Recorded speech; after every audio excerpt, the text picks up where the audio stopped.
સુરતના ગોડાદરામાં વિદ્યાર્થીના આપઘાતથી હર કોઈ હચમચી ગયું છે। ત્યારે વિદ્યાર્થીને લગભગ સવા કલાક સુધી કોમ્પ્યુટર લેબમાં બેસાડી રાખવામાં આવી હોવાના સીસીટીવી કેમેરા સામે આવ્યા છે। સુરતમાં ફી માટે અપમાનિત કરાયા બાદ વિદ્યાર્થીની આપઘાત કરી લેતા પરિવારજનો પર આપ તૂટી પડ્યું હતું। ત્યારે વિદ્યાર્થીની પર કોઈ દબાણ ન કરાયાનો આદર્શ સ્કૂલના દાવાનો ભાંડો ફોડ્યો હતો। આદર્શ સ્કૂલે ફી માટે વિદ્યાર્થીને પરીક્ષામાં બેસવા દીધી ન હતી। પરીક્ષામાં બેસવા ન દેતા શાળાના આચાર્યએ મૃતકના માતાને ફોન કર્યો હતો।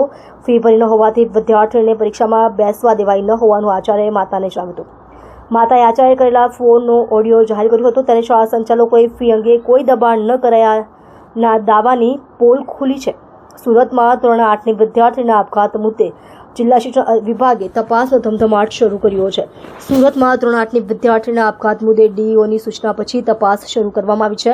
ડીઈઓ કચેરીના અધિકારીએ જણાવ્યું કે આ કેસમાં વિદ્યાર્થીઓ અને શિક્ષકોના નિવેદન લેવામાં આવ્યા છે। સમગ્ર મામલે રિપોર્ટ તૈયાર કરીને ડીઈઓને સુપરત કરવામાં આવશે।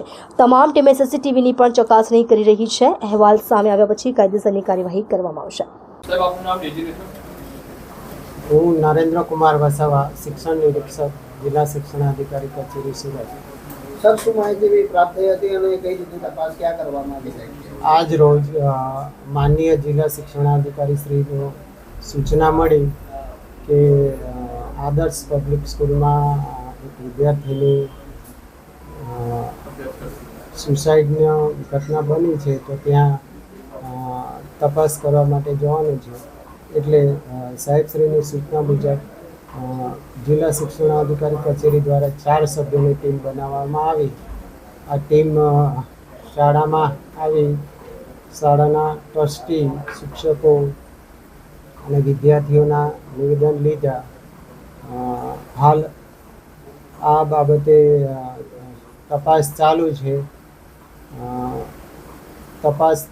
તપાસનો રિપોર્ટ કચેરીમાં જમા કરાવવામાં આવશે અને આગળની કાર્યવાહી જિલ્લા શિક્ષણાધિકારી કચેરી સાહેબશ્રી દ્વારા આગળ જે પણ કાર્યવાહી હશે એ જણાવશે।